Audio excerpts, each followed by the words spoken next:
আজকের ভিডিওটি অনেক গুরুত্বপূর্ণ ভিডিও। প্রবাসীদেরকে সতর্কবার্তা, অবশ্যই সবাই শেয়ার করে দেবেন, ভিডিওটি দেখার সুযোগ করে দিবেন। আসসালামু আলাইকুম মন প্রবাসী ভাই বোনেরা, সবাই কেমন আছেন? আলহামদুলিল্লাহ, সবাই আশা করি ভালো আছেন। এটা আপনি যদি না জানেন, অর্থাৎ আপনি যদি না মানেন, আপনার জেল জরিমানা হওয়ার সম্ভাবনা রয়েছে।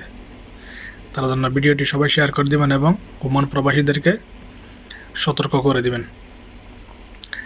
আমরা এক জায়গা থেকে আরেক জায়গায় যাওয়ার সময় রাস্তার মধ্যে যখন গাড়ি পাই না, বা কোনো সামানের গাড়িতে ওঠার চেষ্টা করি, বা কোনো রকম পিক আপের পিছনে ওঠার চেষ্টা করি, বা কোনো ডেলিভারির কাজ করলে বা পিছনে বসার চেষ্টা করি, বা কোনো একটা গাড়ি লোড করছে জায়গা নেই, আমরা পিছনে বসার চেষ্টা করি, এটা কিন্তু ওমানে আর চলবে না। ওমানের মধ্যে কারণ করছে, এটা প্রায় আজকে দীর্ঘ 2 মাসের উপর হয়েছে।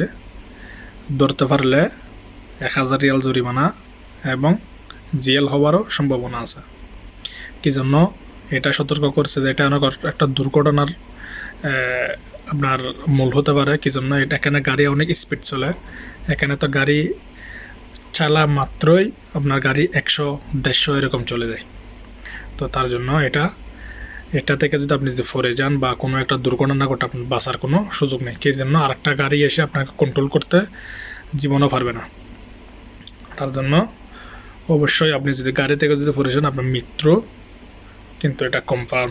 তার জন্য সবাই এই ভিডিওটি শেয়ার করে দিবেন, সবাইকে দেখার সুযোগ করে দিবেন, এবং কেউ গাড়ির পিছনে উঠবেন না, কোনো মালামালের উপরে উঠবেন না, কেউ বা কোনো রকম পিক আপ খালি আছে পিক আপের পিছিয়ে উঠবেন না, বা আপনি কাছে করে যে মসজিদে যান বা এরকম ওইরকম কোনো জায়গায় যান উঠতে পারেন, কিন্তু দূরদারে কোনো জায়গায় গেলে ওঠার চেষ্টা করবেন না।